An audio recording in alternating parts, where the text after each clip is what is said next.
Ano po masasabi niyo sa workshop? Sa workshop, masasabi ko, so far okay naman. Pero medyo parang kung pwedeng extend pero okay naman. Sana nga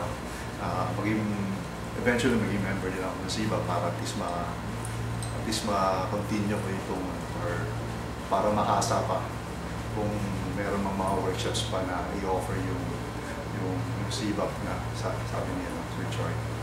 Pero so far okay naman. At sana nga merong future kung kahit pa paano para at least kasi gusto kong makapakinabangan rin yung kung merong masasabi nila, merong konting boses daw. So gusto kong magamit rin yun. So, and po, nag-invite po kayo ng mga... Invite, so yan, sa mga aspiring or yung mga gustong mag-aral or matuto ng voice acting,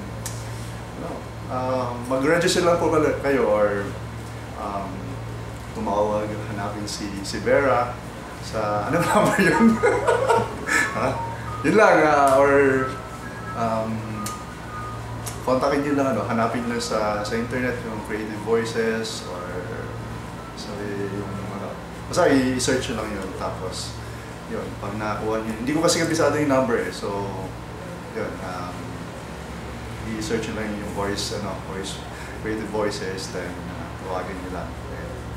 I think October pa yung next nila schedule ng workshop. So, yun lang.